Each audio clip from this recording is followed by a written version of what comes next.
হ্যাঁ হ্যাঁ চলে এসেছি। আর একটু। আরে দাদিমা তুমি রাগ করছো কেন? আমরা আসছি তো। একটু লেট হয়েছে বলে এত কথা। আমার দাদি সেলিনা বেগম, থানাপাড়ার রাজবাড়ির রাজরানী, ভীষণ রাগী। এই ধরে চলে এস- ভালো আছে দাদিমা? খুব ভালো আছি। এত রাগ কেন আমার সোনার?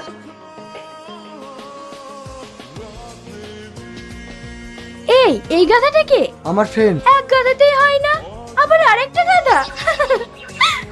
তোদের সব সময় বেশি বেশি। এসো বাপ, ভিতরে এসো। এই ওইদিকে দেখ।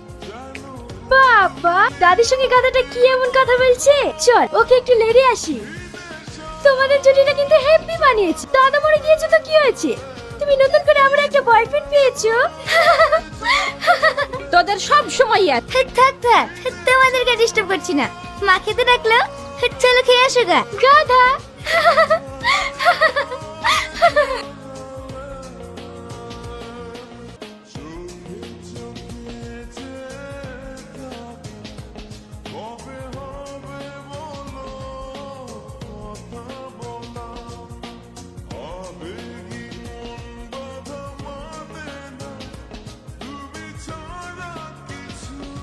সমস্যা কি তোমার?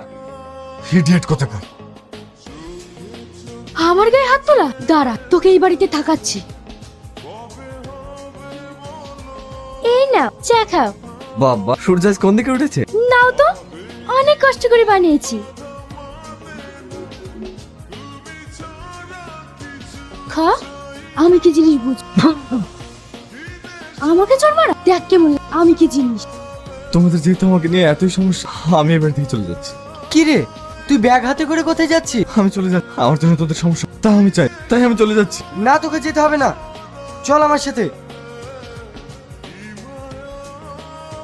নিশ্চয় তোরা কিছু করে, নাহলে এইভাবে হঠাৎ করে চলে যেতে যাবে কেন? তোদেরকে আমি কতবার বলেছি ওকে ডিস্টার্ব করবি না। ও এই বাড়িতে আসতে চাচ্ছিল না, আমি ওকে জোর করে নিয়ে এসেছি। ভেবেছিলাম এই বাড়িতে ও কদিন থাকলে ওর মনটা ভালো হয়ে যাবে। আর তোরা যা লাগিয়েছিস। কি হয়েছে ওর? ওর বুকের পাঁজরটাই ভেঙে গিয়েছে, ওর বেঁচে থাকার ইচ্ছাটাই হারিয়ে গিয়েছে। কিন্তু কেন? সে অনেক কথা।